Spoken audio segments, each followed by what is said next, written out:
what's happening YouTube? Rod J back to take a look at another beer. Thanks for swinging by to check out another video. Going to take a look at one here that is somewhat semi-local. It's going to come from Warped Wing Brewing out of Dayton, Ohio. This is going to be the Irreverent Red IPA. I have recently done one called their Gamma Bomb, which was really good, so I'm looking forward to see how this one plays out. Comes in at an ABV on this one of 6.5% and also 84 IBU. And they serve it in the 1 pint cans. Not sure if they have it out there in 6-packs or other sizes, but a nice pint size beer is always good. So let's go ahead and get this baby open and get it into a glass and see how this one turns out. So there we go. We get it into the glass and it came out about a 2-finger head, so a very nice pour there. Get it to the light and definitely have that reddish amber color that you expect to have. Have a good amount of carbonation taking place, I can see on the beer as well, but it is not very clear. Has a lot of cloudiness, kind of has that chill haze on it, so you're not seeing fully through to the other side, as you can see there, as it sits as a dark reddish color. As far as the head is slightly off-white and has pretty much a little bit of a, I guess, a creamy type texture on the head. Not as much of a rocky that you'd expect on some of the IPAs. But overall, it looks pretty good. Already started to pick up some of the aromas out of the glass without even trying. So definitely should have some pretty good notes there. Speaking of which, let's get into the aroma. Oh, wow. So that one pours right out of the glass. You get a lot of that citrus you expect with an American IPA. Big notes of grapefruit. Kind of having some notes very similar to orange in there as well. Not even having to sniff really hard. The aroma comes out of the glass so nice and easy. Without even trying, you're picking up those notes. So very nice potency. Getting some of the pine, getting some of the dankness off the hops as well. Very, very nice smelling beer for sure. And again, with this one on the citrus, maybe a tad bit of something like a mango type part of that aroma as well. As far as the taste, on the taste, a little bit interesting. You get the bitterness up front as you would expect. With this carrying 84 IBU. You get hit up front, but nothing on the back end on the secondary taste.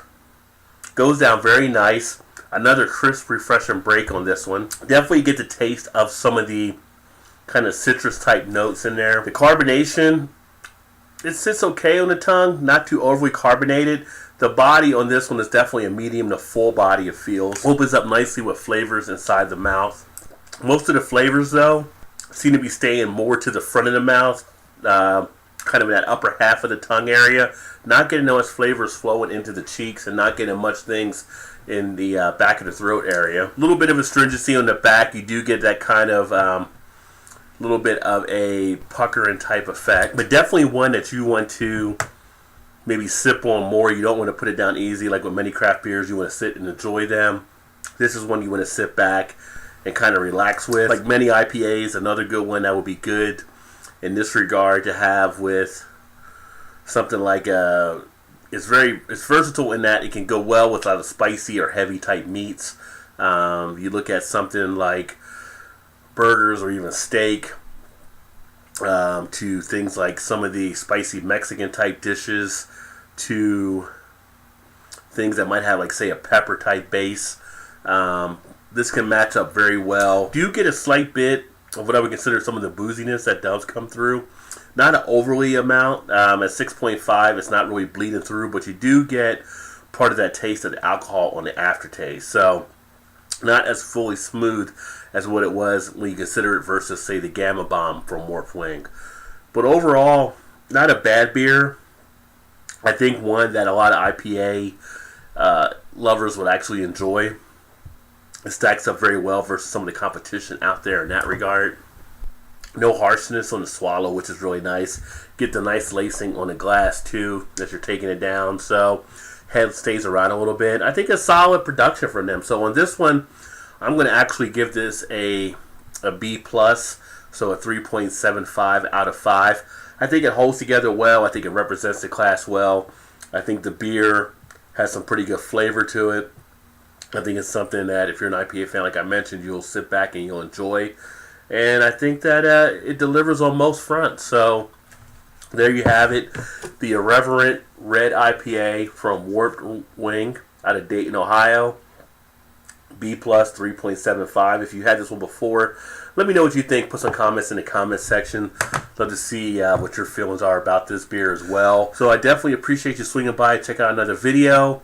Hopefully you like what you saw, and if so, please remember to hit that like button. And of course, if you haven't subscribed yet, please make sure you definitely do subscribe, so that way you're up to speed on all the videos. But with that being said, only thing left for me to do is really sit back, finish this beer. Actually watching a little Scarface tonight, as you can see in my background. I always have Tony Montana watching my back, and it just happens that Scarface is actually on TV tonight as well, so that works out nicely. And I'm going to kick back, watch that, and enjoy some new beers. Thanks for swinging by. I look forward to seeing you in the next video. Cheers.